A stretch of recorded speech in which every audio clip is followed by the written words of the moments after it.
Capítulo 7. 7 dias de tempestade. O domingo terminou sem que pudesse tocar nos remos. Fiz uma tentativa de ir ao trabalho logo cedo, mas ondas descontroladas que vinham estourando de toda parte indicavam ser mais prudente passar o fim de semana em casa. Paciência. Poderia descansar um pouco e, quem sabe, começar a organizar a bagunça instalada nas sacolas e nos pequenos compartimentos do barco que ainda não tinham sido visitados. Parecia difícil ter que permanecer o dia todo encerrado num espaço onde mal podia me sentar e onde a cada hora precisava abrir os respiros para permitir a entrada de ar. Mas estranhamente eu me sentia bem ali.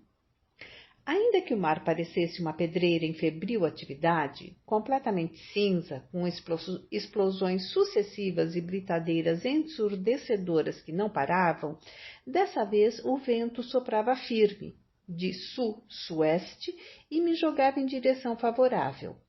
Sabia que, mesmo sem remar, deveria avançar durante o mau tempo, e, meio em dúvida, decidi pela primeira vez recolher a âncora de mar.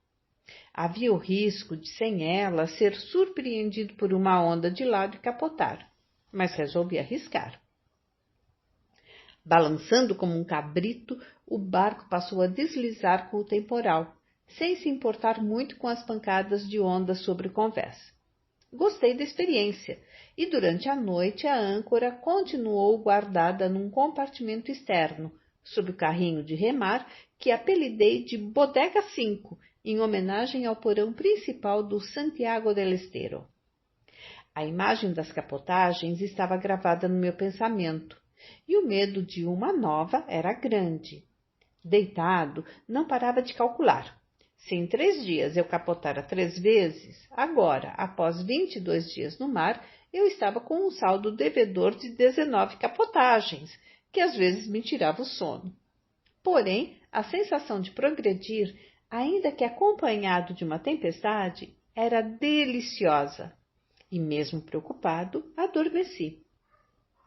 De madrugada, ao tocar o despertador avisando que era hora do café, levantei-me com disposição de sair de imediato para o trabalho. Mas o tempo piorara bastante, e o vento, zunindo na anteninha de VHF que desesperadamente tentava permanecer em pé, me fez lembrar de umas páginas de La Fontaine que li quando garoto. A fábula O Carvalho e o Junco. Imponente carvalho, que jamais se curvava diante do vento, caçoava do frágil junco, que a cada lufada deitava ao chão. Até que num dia de vento mais forte, o teimoso carvalho, não cedendo a uma força maior que a sua, tombou, arrancado do solo. E o junco, passado o vento, ergueu-se e continuou a crescer. Não havia por que insistir em enfrentar a violência do mar. O barômetro, desde a véspera bastante baixo, continuava lentamente a descer e indicava que tão cedo as condições meteorológicas não melhorariam. Eu estava sendo ultrapassado por um centro de baixa pressão. Entendi que de nada adiantaria medir braços com algo maior que as minhas forças, e que, em vez de teimar com o tempo e correr o risco de quebrar o barco, deveria ser paciente e saber aguardar o momento certo de continuar em frente. Negociando com o mau tempo, sem perder de vista meu objetivo, haveria de atravessar aquela situação. Assim, mais um dia deitado em meu compartimento de espera se anunciava. O que eu nunca poderia supor é que essa espera seria tão longa, pois exatamente 7 dias se passaram até que eu pudesse voltar a remar. 7 dias em que fiquei trancado na cabine, sacudido por ondas enormes, flutuando em meio à espuma revolta do mar.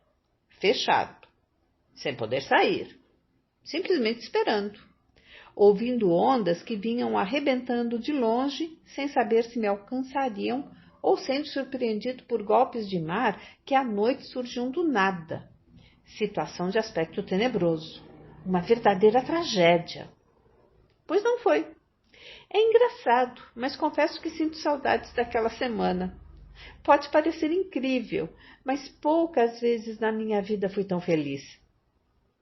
A angústia passou logo nos primeiros dias, e eu me convenci de que nem as piores tempestades fariam o barco virar.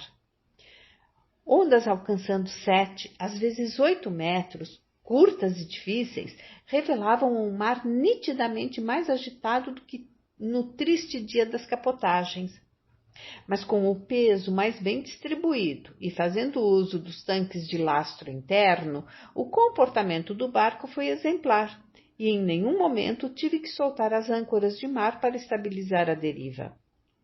Com a bolina totalmente recolhida e os lastros abastecidos com água salgada, descobri que dificilmente me encontraria de novo deitado no teto, vendo os peixes pela escotilha como se estivesse num aquário de ponta cabeça.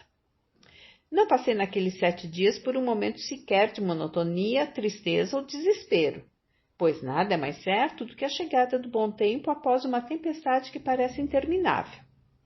Pior, muito pior do que as escandalosas tempestades, eram os momentos de tensão e expectativa provocados por traiçoeiras calmarias, quando as águas quietas e o vento morto traziam consigo a certeza de mudanças no tempo e de mar agitado pela frente.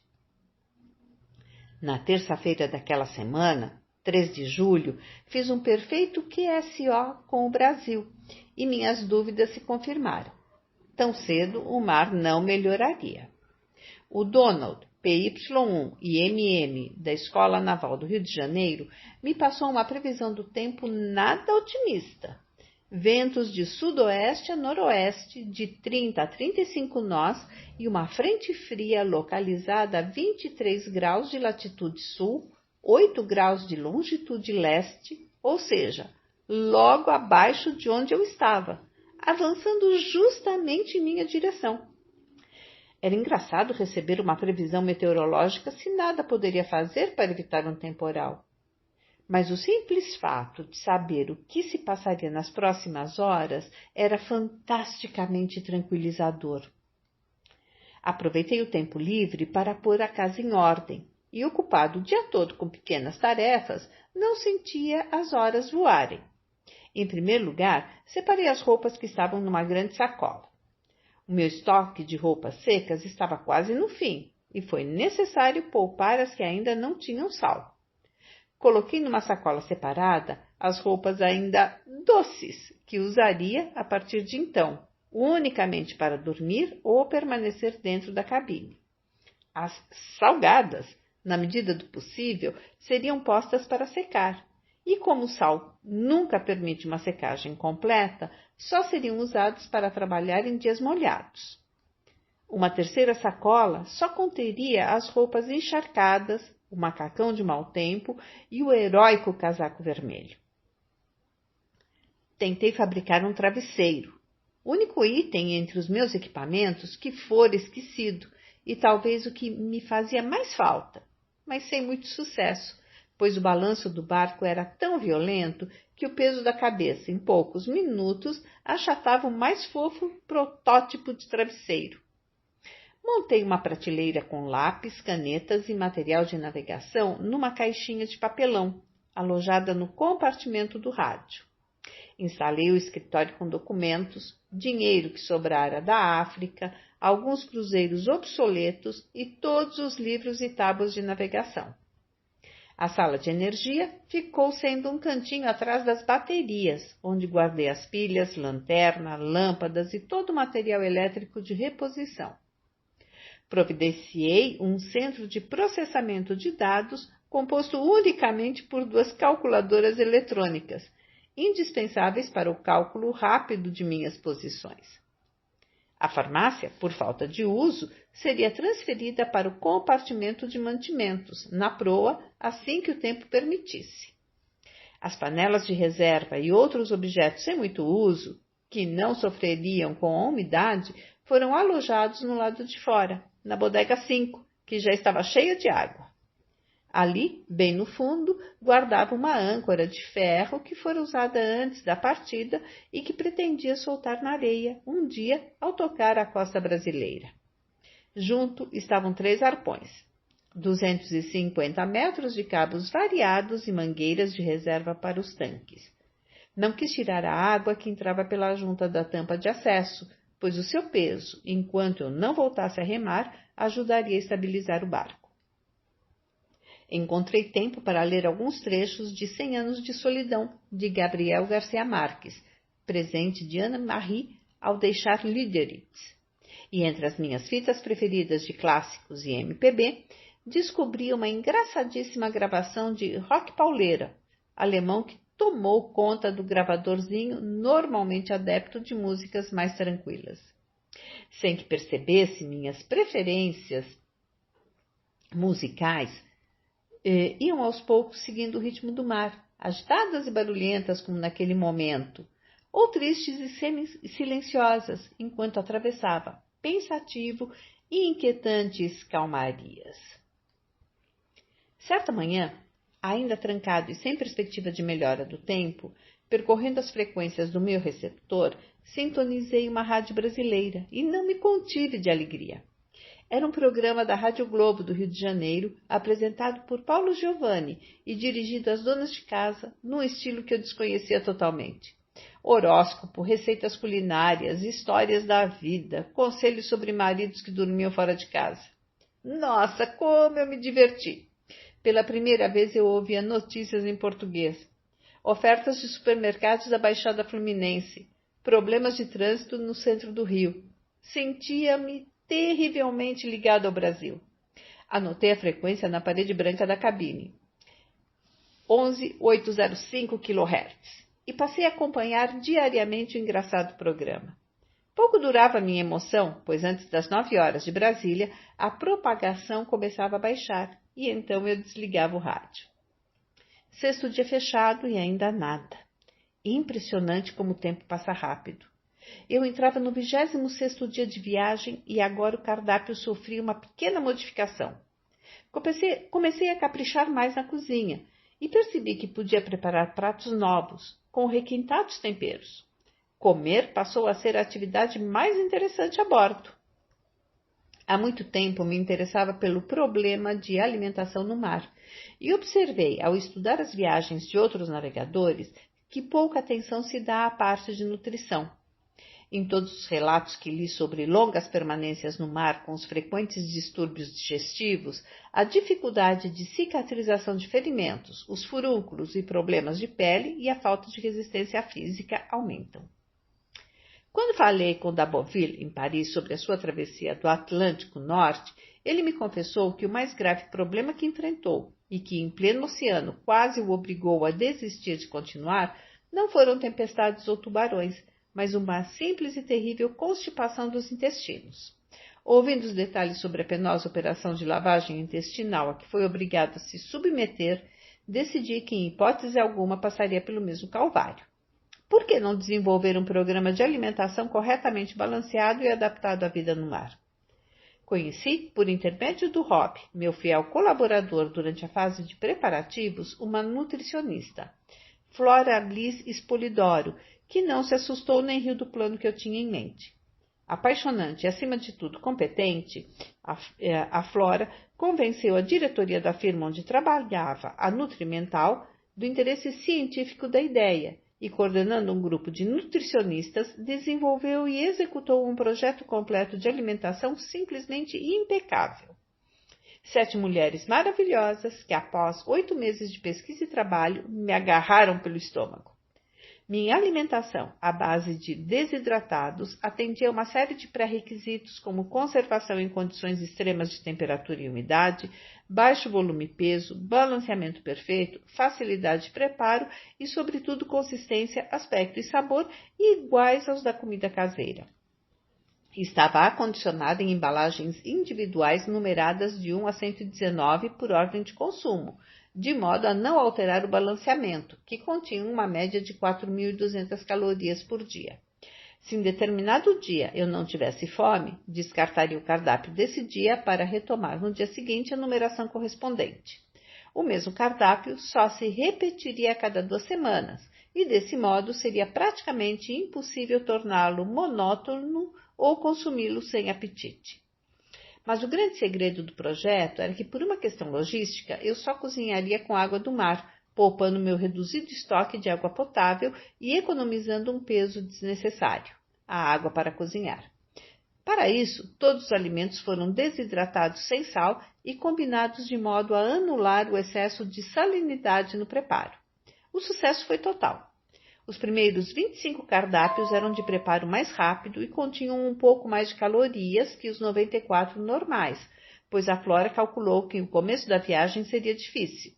Havia ainda cardápios específicos para diarreia, para emergência, que dispensavam um fogareiro, e ainda de sobrevivência, esses de consistência concentrada e à base de liofilizados, totalizando 150 dias de alimentação.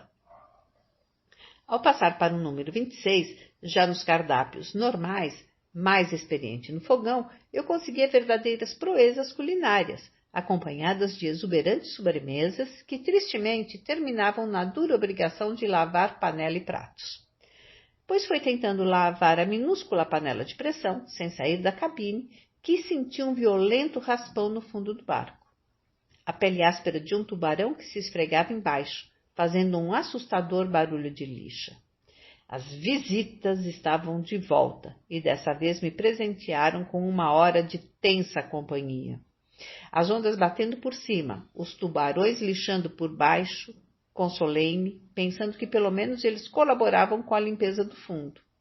A parte submersa do casco estava pintado com uma tinta especial, anti-incrustante, que evita a formação de cracas, mas não impede o acúmulo de limo.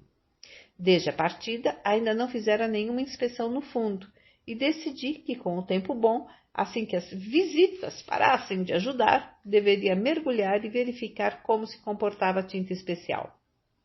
Não havia nada a fazer além de adaptar-me a essa vida provisória, aguardando que o tempo melhorasse. Depois de tantos dias deitado, estava descansado e morria de saudades dos remos. Eles também, por uma semana deitados e amarrados no convés. Finalmente, no 8º dia, o céu clareou e o mar ameaçou acalmar-se. Era um domingo, comemorava a 4ª semana no mar e remei por 7 horas, apesar de as ondas ainda se mostrarem um pouco nervosas. No dia seguinte, com o céu limpo e horizonte definido, após cuidadosamente limpar e regular o sextante, pude observar o sol na paisagem meridiana. Com as observações astronômicas da tarde, cruzando uma segunda reta de altura em ângulo, teria enfim a posição. Perdera por completo o controle de direção do barco e não sabia onde estava. Progredira em latitude, não havia dúvida, mas em que direção? Para o norte, rumo à África, ou para Santa Helena, como pretendia? Tudo era possível depois de tanto tempo, e graças ao sol eu teria a resposta. Entrei para a cabine com as alturas observadas anotadas no meu caderninho de navegação e coloquei os dados na calculadora eletrônica. Estava nervoso, ansioso para saber o resultado. E no momento de pressionar a última tecla, ao tocá-la levemente, como quem chora uma carta de baralho num jogo decisivo, segurei o dedo na expectativa de ver a diferença entre a posição calculada e estimada. Se fosse positiva essa diferença, eu teria progredido. Se fosse negativa, eu estava frito. Fui apertando a teclinha devagar e... Viva! Saiu um resultado positivo, muito melhor do que podia esperar. Estava a mais de 400 milhas da costa africana mais próxima. Eufórico e feliz, saltei para fora e, desafiando o horizonte, dei um longo grito de alegria. Estou conseguindo, berrava. Estou chegando lá. Santa Helena, prepare-se. Só os tubarões ouviram. Faltavam mais de 3.000 milhas até o Brasil, mas agora tinha certeza de que estava a caminho. Nada